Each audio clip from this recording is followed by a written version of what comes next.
non-muslim. Boleh dikasih contoh Pak, misalnya Pak, ya mungkin boleh saya sebut Valentine. Valentine kita tahu dalam sejarahnya kenapa ada hari Valentine. Indonesia belum mengakui sebagai hari besar ya, belum mengakui kan. Kalau saya lihat di kalender nasional, Valentine tidak tanggal merah. Coba lihat di bulan Februari, Valentine itu tanggal berapa? 14 Februari negara kita belum mengakui sebagai hari besar.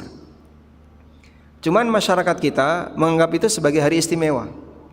Dengan apapun aktivitas yang mereka lakukan, entah disebut sebagai cara untuk mengungkapkan rasa cinta lah, atau apapun lah, tapi mungkin boleh saya sebut Valentine adalah hari zina internasional. Alhamdulillah di negara kita belum menjadikan hari Valentine sebagai hari besar, makanya pemerintah tidak menjadikan itu sebagai tanggal merah. Baik, ada hari raya non-muslim yang lain dan kaum merah. Baik, ada hari raya non-muslim yang lain. Baik, ada hari raya non-muslim yang lain dan kaum muslimin ikut-ikutan merayakan. Ya. Misalnya yang muslimin ikut-ikutan merayakan. Ya. Misalnya yang hari raya non-muslim dan muslim beberapa hari besarnya diakui oleh negara memiliki banyak tanggal merah, itu adalah Nasrani. Makanya ada hari Paskah, hari apa lagi? Hari kenaikan Isa, kemudian ada beberapa hari yang lain. Baik, semuanya tidak ada yang diikuti oleh kaum muslimin kecuali satu, tahun baru. Nah, kalau mengacu kepada hadis ini, berarti pada prinsipnya ya kita nggak boleh ikut-ikutan. Hari raya itu syiar agama, artinya kegembiraan karena itu tidak boleh terjadi pada kaum muslimin.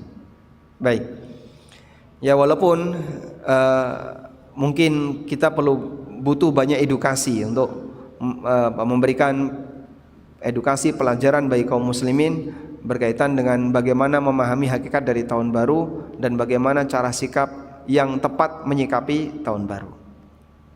Selanjutnya, dalam hadis ini terdapat dalil bahwa Allah Subhanahu wa taala yang menetapkan hari besar.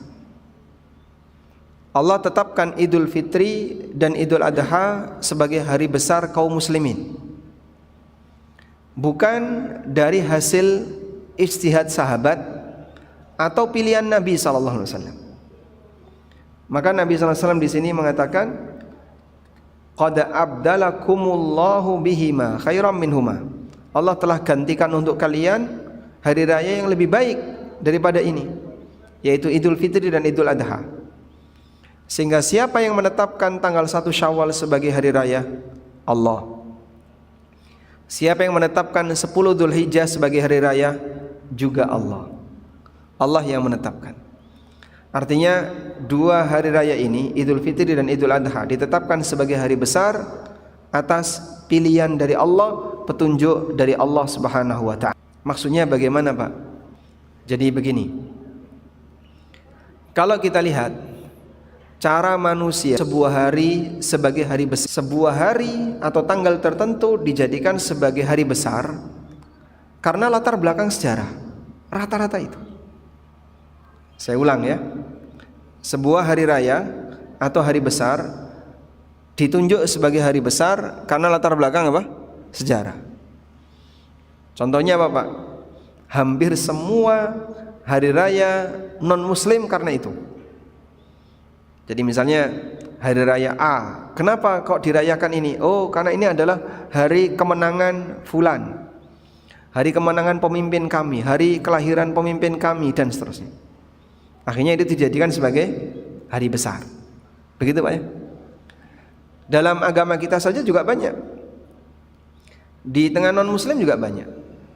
Misalnya paling gampang yang bisa kita ikuti 25 Desember. Hari Natal.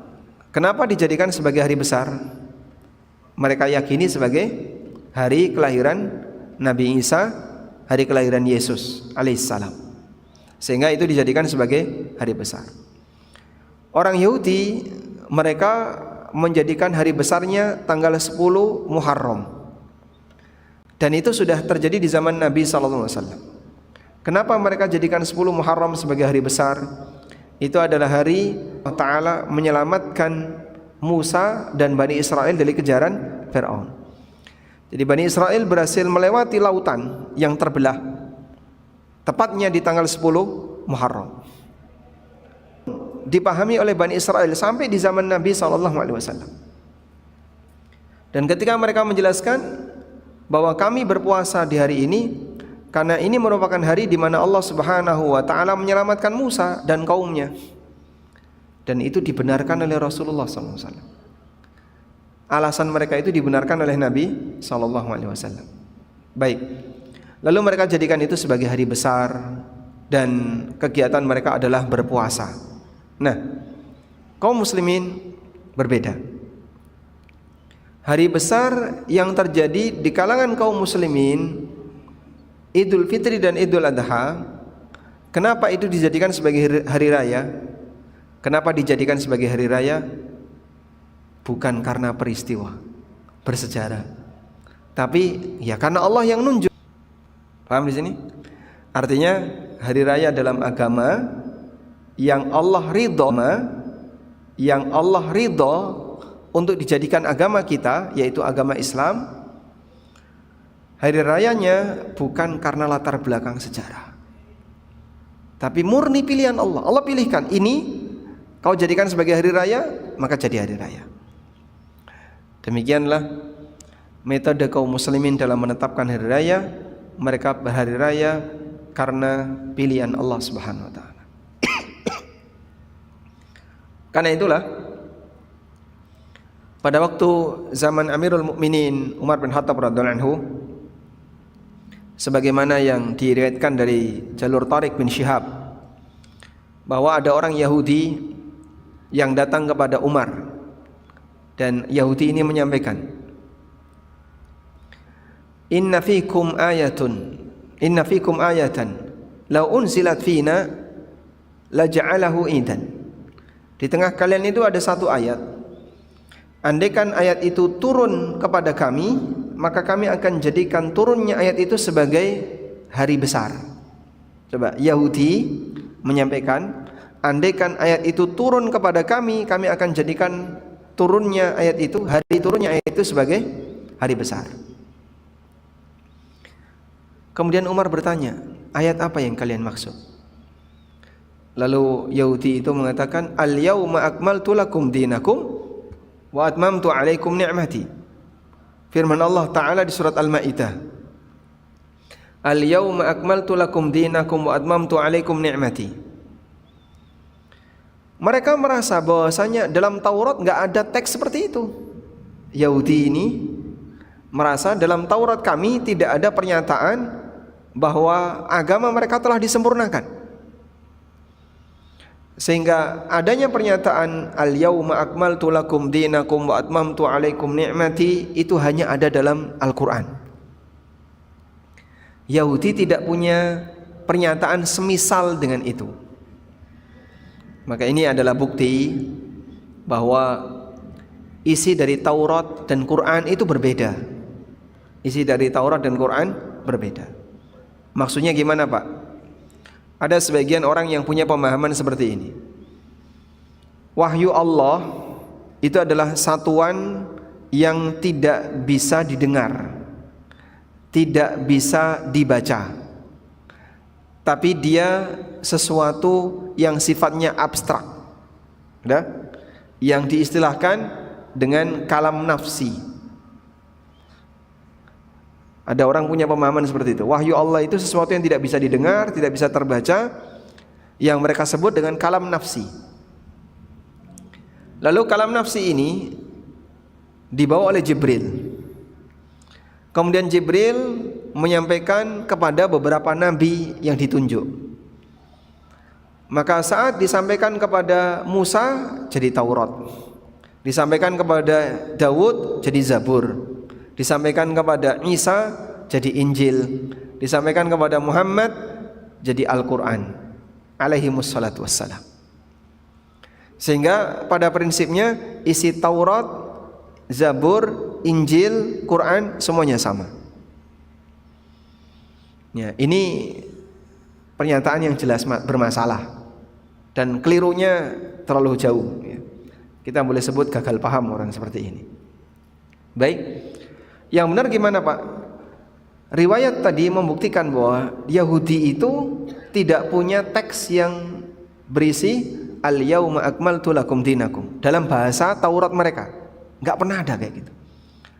Pernyataan yang semisal dengan ini di kitab mereka enggak ada.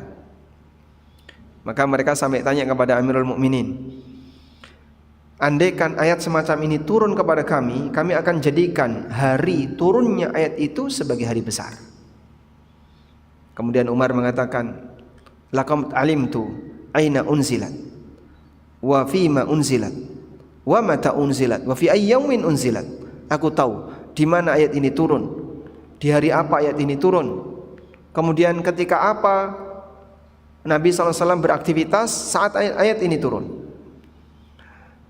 yaitu pada waktu kapan? Beliau wukuf di Arafah.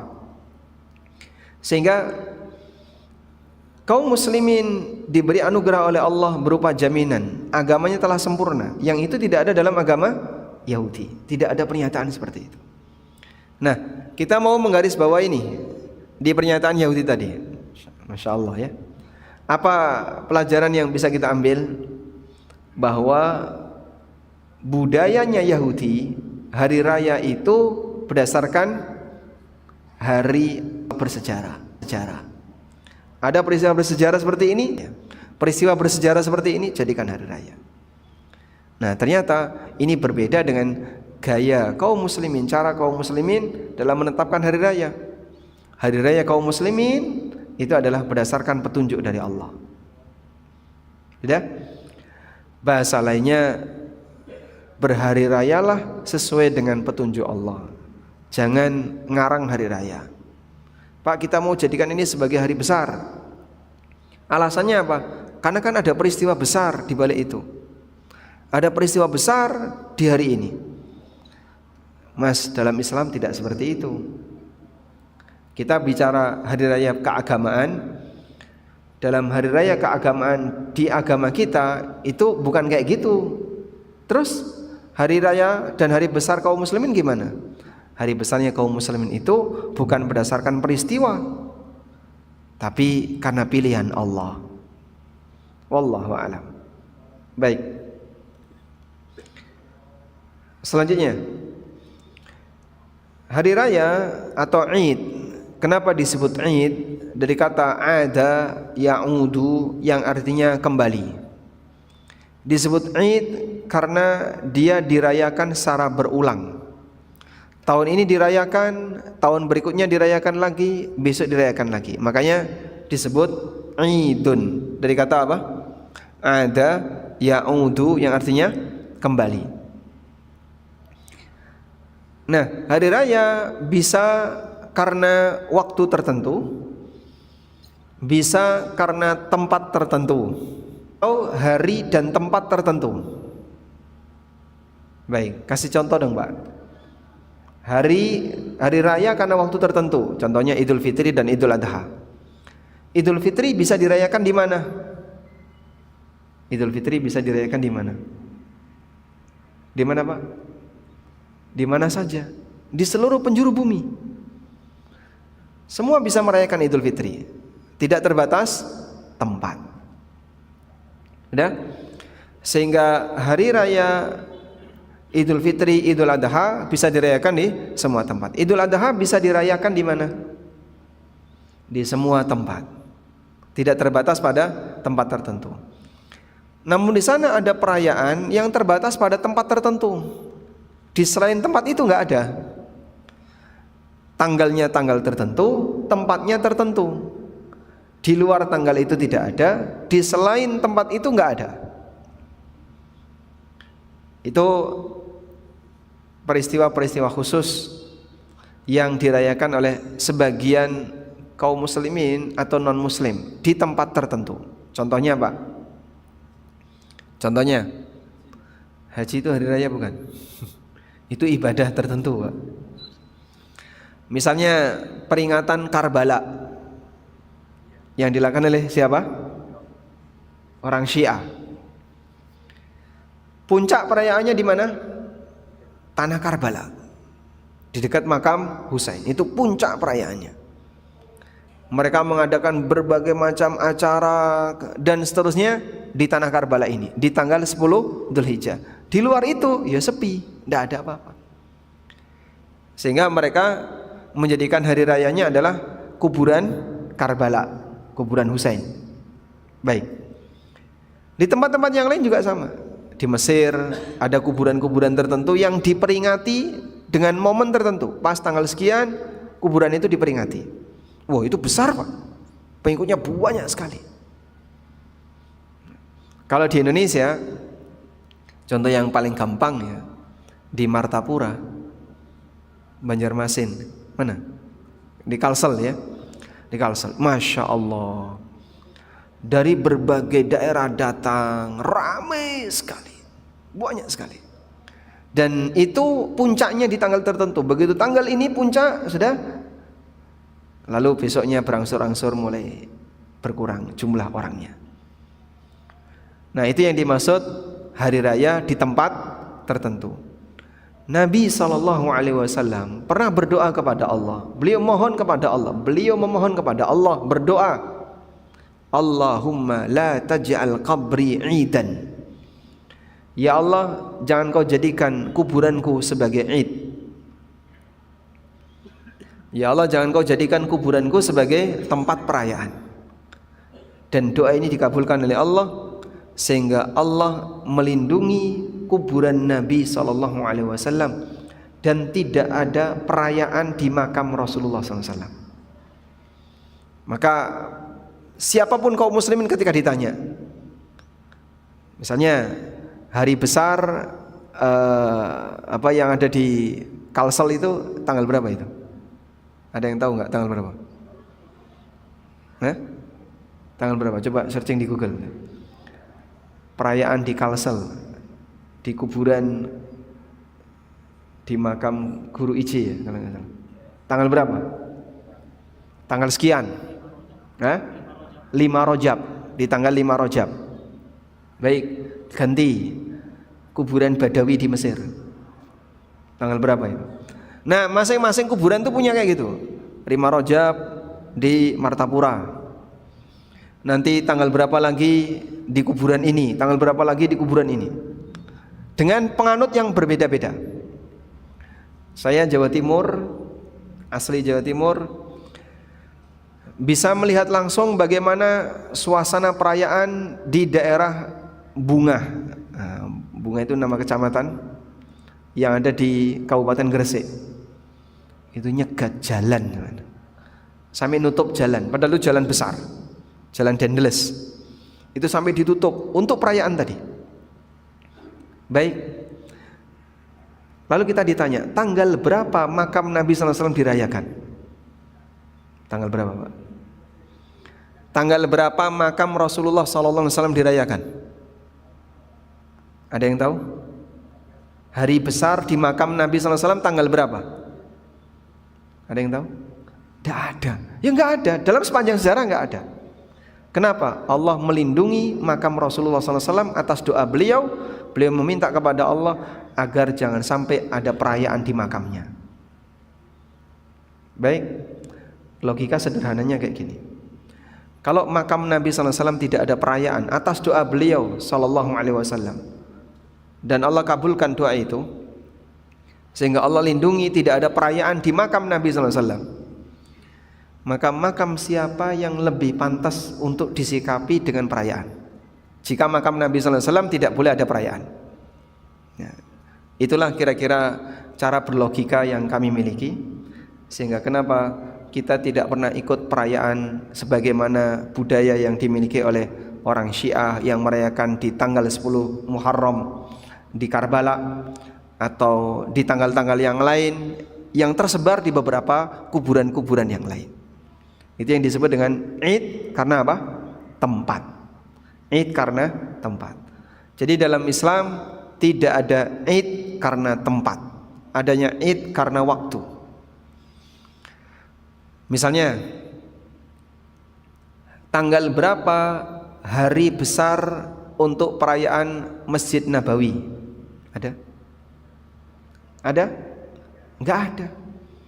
Sehingga pas di tanggal ini puncak perayaan Masjid Nabawi, itu enggak ada. Karena tempat bukan titik perayaan. Titik perayaan itu waktu Idul Fitri, Idul Adha. Silakan dirayakan di semua tempat. Tapi kalau tempat tertentu punya titik perayaan, dalam agama ini tidak ada. Tanggal berapa puncak perayaan di Masjidil Haram? Tanggal berapa? Di Masjidil Haram paling ramai itu tanggal berapa? Haji kalah dengan Ramadan. Saya merasakan puncak keramaian Masjidil Haram 27 Ramadan. Masya Allah. Haji itu kuotanya dibatasi 27 Ramadan. Semua yang beribadah hanya di satu titik di Masjidil Haram, yang Mekah dan sekitarnya itu. Tapi kan itu bukan perayaan Masjidil Haram, karena mereka ngejar Lailatul Qadar. Sehingga mereka ingin beribadah bareng-bareng di Masjidil Haram sampai bluber di jalanan sejauh sekian kilo. Ada manusia yang membentuk shaf untuk sholat di situ. Tapi ini kan bukan perayaan Masjidil Haram ya. Beda dengan yang orang Syiah, perayaan di sini, perayaan di sini. Beda dengan itu. Karena memang tidak ada perayaan di tempat khusus. Waktu haji saya tawaf ifadah itu sepi. Tawaf ifadah waktu haji tanggal 10 Dzulhijjah, kita pas hari raya Idul Adha, saya tawaf ifadah sepi. Ya karena kaum muslimin terpencar kan. Ada yang di Mina, ada yang di Mekah, ada yang di Jamarot ya, lempar jumroh, ada yang di tenda Mina, ada yang di tempat lempar jumroh, terpecah di banyak tempat. Sehingga memang tidak ada tempat khusus dalam agama ini yang menjadi tempat perayaan. Karena dalam agama kita tidak diajarkan perayaan di tempat tertentu. 5 Rajab itu kan cuma di Martapura saja ya. Di Jawa ada enggak? 5 Rajab perayaan di mana di Jogja? Tidak ada. Itu contoh perayaan karena apa?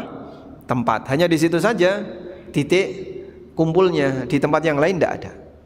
Ya, walaupun masya Allah jumlahnya banyak sekali. Di tempat-tempat yang lain juga ada perayaan di kuburan A, di kuburan B, kuburan C dan seterusnya. Baik. Selanjutnya, yang terakhir pelajaran yang bisa kita ambil dari hadis ini adalah bahwa dalam berhari raya kita disyariatkan untuk bergembira. Dan kegembiraan yang disyariatkan di sini maksudnya adalah memberikan kelonggaran bagi keluarga sehingga belanjanya dibuat lebih. Kemudian misalnya anak-anak bermain, kegiatan libur karena mereka berhari raya. Rasulullah SAW pernah mengatakan kepada Abu Bakar, "Ya Abu Bakrin, inna likulli qaumin 'idan wa hadza 'iduna." Hadis riwayat Bukhari Muslim. Wahai Abu Bakar, setiap kaum itu punya hari raya dan ini adalah hari raya kita. Maka berikan kelonggaran bagi mereka untuk bersenang-senang, bergembira, berbahagia, sehingga di saat itu kaum muslimin terlarang berpuasa. Saat Idul Fitri dan Idul Adha, kaum muslimin terlarang berpuasa. Sampai pun yang tidak punya dicukupi kebutuhannya dengan kecukupan minimalis, yaitu bahan makanan. Maka Idul Fitri kebutuhannya dicukupi dengan zakat fitrah. Idul Adha kebutuhan masyarakat dicukupi dengan daging korban. Walhamdulillah. Demikianlah hikmah dari syariat Allah Subhanahu wa taala. Dan semoga dengan melihat ini kita bisa semakin bersyukur kepada Allah atas sempurnanya syariat yang Allah berikan kepada kita, dan Allah jadikan kita sebagai hambanya yang tidak nambah-nambahi aturan syariat. Demikian yang bisa kita sampaikan. Semoga wassallallahu ala nabiyyina Muhammadin wa ala alihi wa sahbihi wasallam. Baik, ada yang mau disampaikan? Tidak ada? Nah, demikian subhanakallahumma wa bihamdika asyhadu an la ilaha illa anta astaghfiruka wa atubu ilaik. Wassalamualaikum warahmatullahi wabarakatuh.